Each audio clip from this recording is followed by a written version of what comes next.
Made by people like you. Your community, your radio, your Preston FM.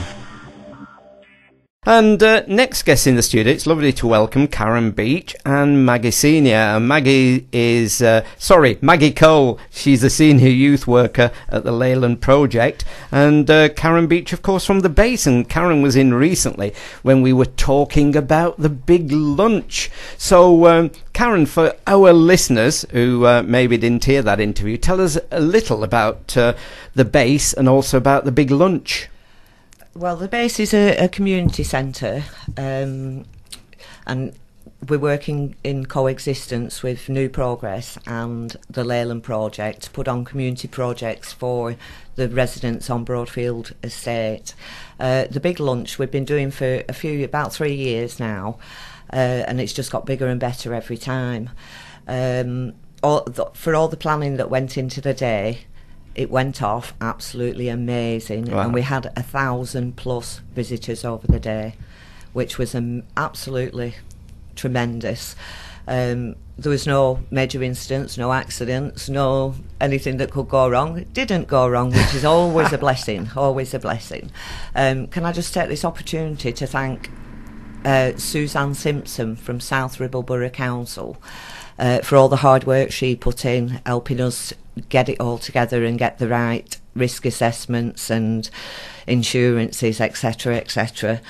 The day was absolutely wonderful, and people obviously had heard me on the radio. Yes, I believe so. Yeah, they were saying to me things like, "You're that lady off the radio, I can tell by your voice." Yeah. So, yeah, absolutely wonderful. Everybody enjoyed it, absolutely everybody. At 4 o'clock in the afternoon, bearing in mind we finished at 3, the poor face painter was still painting faces because she didn't want to upset the children. So has she been doing that all day? All day from 11 o'clock in the morning. That's Kelly Prickett, who is our face painter. She's absolutely amazing. But she was still there when we all left, doing the last few children. So a big thank you to Kelly as well. Brilliant. So it shows the power of Preston FM, you see. Come on, Preston FM, give us your events and we'll get you some big turnouts for that. So it was held, when was the date? It was on It was the 30th of May on Worden Park. Yeah, because you'd moved, hadn't you? So yeah, it's a good job we did, if you think about it, really. It's a good job we did, yeah. And the day people were coming along, and as you said, there was face painting, there was lots of other activities taking place. Yeah, we had bouncy castles, we had entertainers for the children, balloon makers, story time, the big Jenga and giant Connect Fours and all that, and the donkeys came. Wow. So yeah, absolutely wonderful. We got plenty of pictures and they will be appearing in the local press. I would imagine the community atmosphere must have been something really quite brilliant. It was. You could feel it, and people were, you'd never seen this person who stood outside here talking to you. Do you know, so it was nice, like bringing we had a lot from Wigan and Chorley as well. Is that right? Yeah, and I can only imagine it came from the radio side. Well, it is amazing how many people tune to us, and they can listen to us online as well as tune in radio, so we do have lots of listeners. I know we often get contacted, so it does show you the pull of radio. Power. So the day then, I can't remember weather-wise, was it quite a nice day? It was beautiful. It was lovely, absolutely, yeah.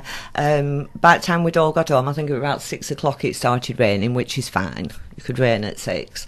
Can I just say, we got a group on the day, no idea they were coming, from the Halifax in Leyland, Halifax Bank in Leyland, and they brought a team of 16 volunteers. Wow. So if they hadn't been there, we'd have been struggling a bit on the volunteer side, but absolutely wonderful, and I'd like to thank them especially. I mean, that really is quite something, isn't it? Because when you get local businesses who want to support communities, then the community are going to support those local businesses, aren't they? It works both ways, doesn't it? So that's a really nice thing to get the support from businesses out there. And of course, you were raising money during the day, which no, it was a free event. No, it was a free event. Later on in the year, we do our charity events, but this one was a celebration. Right. So absolutely everything was free, which a lot of people, there's not a lot of money around these days. So if you have 2 or 3 children, it works out a bit expensive. So all across the board, everything, the donkeys as well, everything was free. Wow, so that's even a lovelier kind of day when there's not that kind of expense involved. Exactly. Well, I'd managed to secure some funding to cover the things like the laser quest and the bouncy castle. So I'd got the funding, so we don't need to charge. Let's just have a really good day and, you know, enjoy the day. So I suppose we're now planning for 2015 and even bigger. Where are you going to hold it next year then? A bigger part of the park, probably. That's right. A bigger part. Yeah. So Maggie, you're senior youth worker, so were you also there on the day? I was. I think the problem is when you're working in such a big event, you kind of get roped into doing lots of little things for the day. And my job was to take the photographs of all the people that were coming in. So that was nice because I got to meet a lot of people that I wouldn't normally meet. So.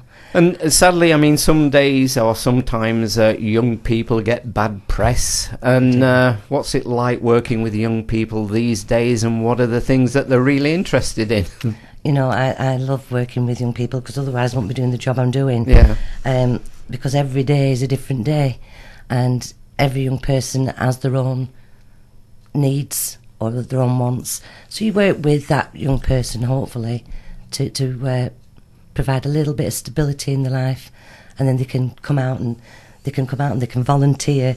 Because Kelly, who was the face painter, she's actually a local resident. Right. You know, so.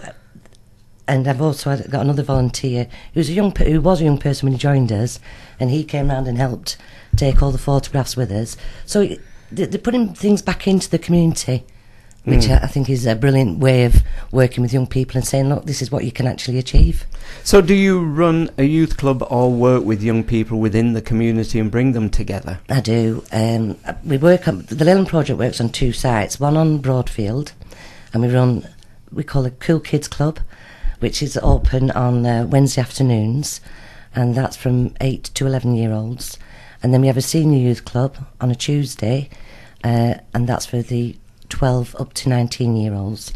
And then on Wade Hall, we have the same 2 groups, but just a different venue for the children on Wade Hall Estate.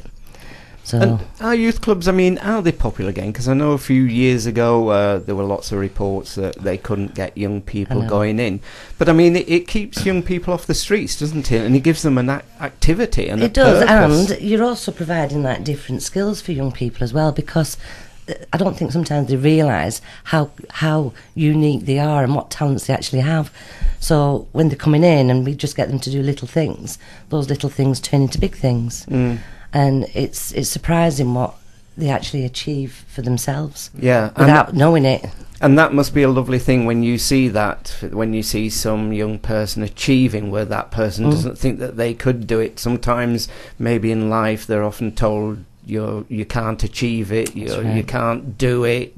But then when you see them do that and you're able to support them and encourage them, that must be a lovely feeling. Oh, it is. It's beautiful, and I love it. I think we spot things that people don't spot.